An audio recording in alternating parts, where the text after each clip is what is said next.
Аллах Тағала адам баласын ардақты етіп жаратты. Сол адамның екі дүниеде бақытты болуы және күнделікті тұрмыс тіршілігінде қолдануы үшін нұсқау жіберді.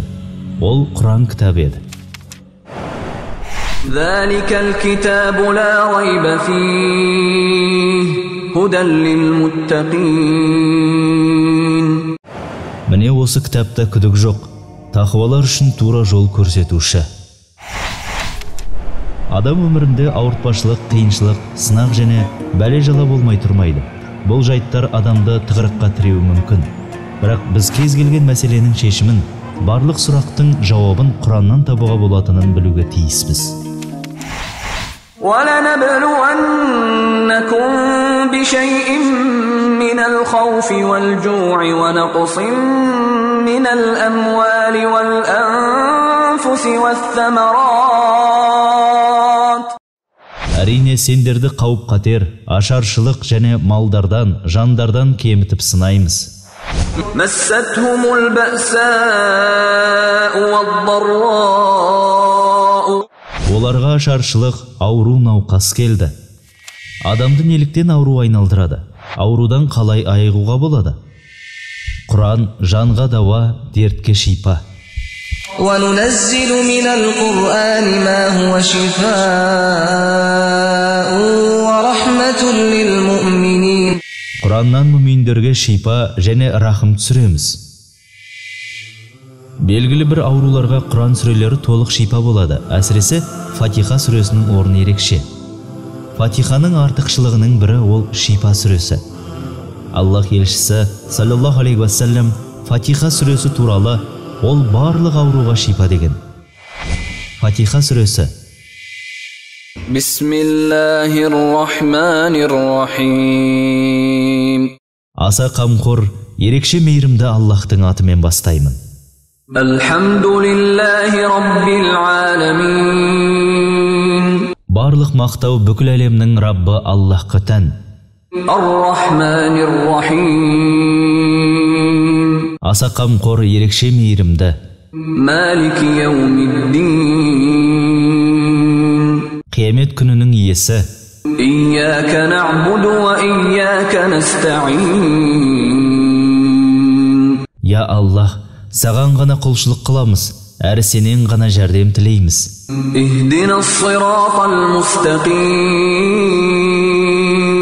Бізді тура жолға сала көр.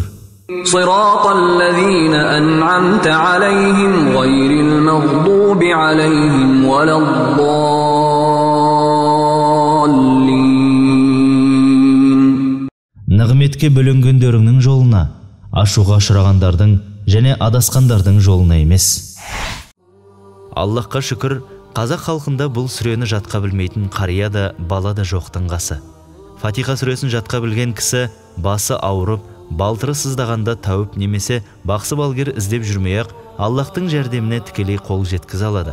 Фатиха сүресі тіпті уланған және улы жәндік шаққан барлық дертке де дауа.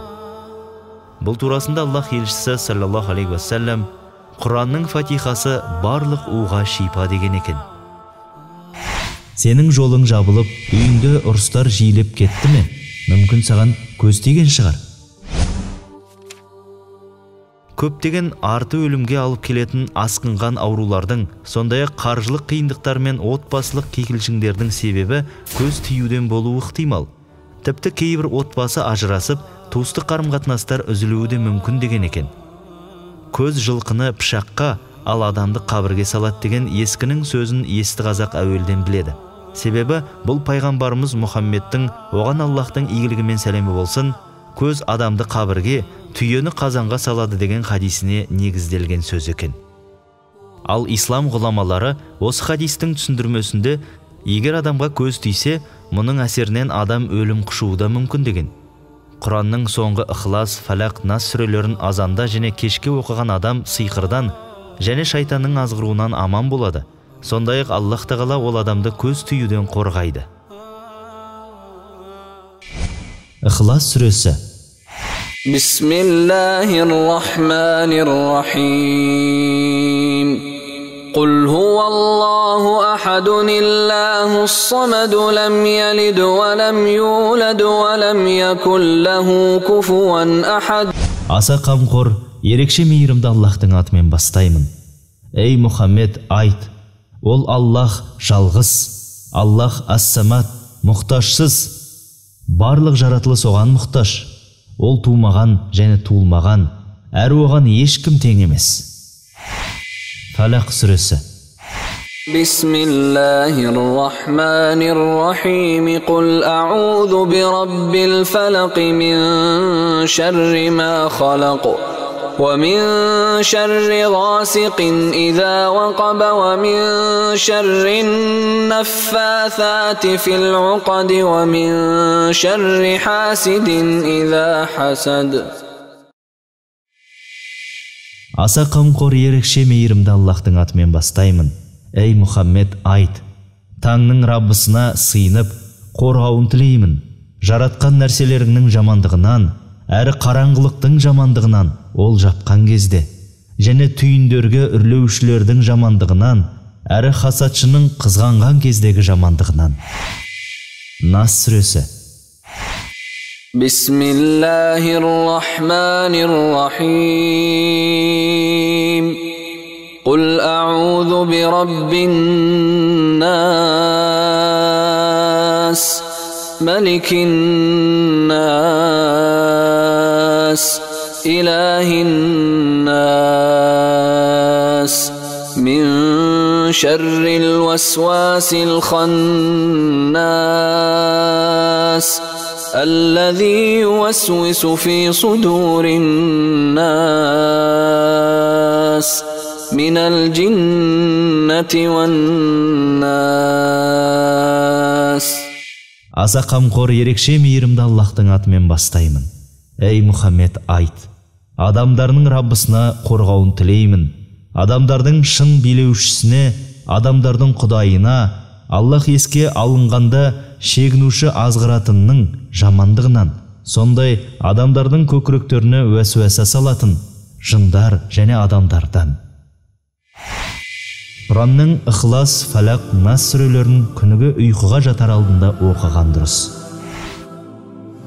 Пайғамбарымыз Мұхаммедтің оған Алланың игілігімен сәлемі болсын, әйелі Айша анамыз, Аллах оған разы болсын, пайғамбар әр түні төсегіне жатарда екі алақанын біріктіріп, демірлеп, оның ішіне ол Аллах жалғыз деп айтты. Таңның Раббысынан пана сұраймын, және адамдардың Раббысынан пана сұраймын деп басталатын Ихлас, Фалақ және Нас сүрелерін оқитын. Содан кейін екі алақанымен басынан бастап, бетін және денесінің алдыңғы жағын, қолы жететін жерлерді сипап шығатын және мұны 3 рет істейтін деген. Отбасын қалай сақтап қаламыз? Адамзат баласы жер бетінде өмір сүре бастағаннан бастап, Ібліс ерлі-зайыптыларды ажырастырып, тозаққа жетелеуді өзіне міндет етіп алған. Содан бері көптеген отбасының шаңырағы ортасына түсіп, қаншама балалар жетім қалды. Бүгінде үйіне ұрыс кіріп, ырыс қашқан кейбір отбасылар ажырасудың сәлі алдында тұр. Мұндай жағдайда жанұяны сақтап қалу үшін не істеу керек? Әрине, шайтанның ықпалынан сақтану қажет. Ол үшін кез келген мұсылман Аятул Күрсиді оқып жүруі тиіс. Аятул Күрси аятын оқымай ұйықтамаңдар. Пайғамбарымыз Мұхаммедтің оған Алланың игілігімен сәлемі болсын, күйеу баласы 4-ші әділетті халиф Али радиаллаху анху, ислам жеткен ақылды деген әрбір адам Аятул Күрсиді және Бақара сүресінің соңғы аяттарын оқымай ұйықтамас еді. Себебі олар аршының астындағы қазынадан түсірілген деген. Аятул Күрси. Аллаху ла илаха илля хувал хайюл қайюм ла таъхузуху синатун ва ла наум лаху ма фис самавати ва ма фил ард من ذا الذي يشفع عنده إلا بإذنه يعلم ما بين أيديهم وما خلفهم ولا يحيطون بشيء من علمه إلا بما شاء وسع كرسيه السماوات والأرض ولا يؤوده حفظهما وهو العلي العظيم. Аллах одан басқа ешбір құдай жоқ. Ол әл-хай, тірі, әл-қайюм, бәріне тіршілік беріп басқарушы. Оны қалғу да, ұйқыда баспайды. Аспандардағы және жердегі нәрселер оныкі. Оның алдында өзі рұқсат бермей тұрып, кім шапағат ете алады? Ол Аллах олардың алдарындағыны және арттарындағыны біледі. Ал олар оның білімінен, ол өзі қалағанынан басқа еш нәрсені біле алмайды. Оның күрсісі аспандар мен жерді қамтиды. Әрі оған ол екеуін сақтау ауыр келмейді.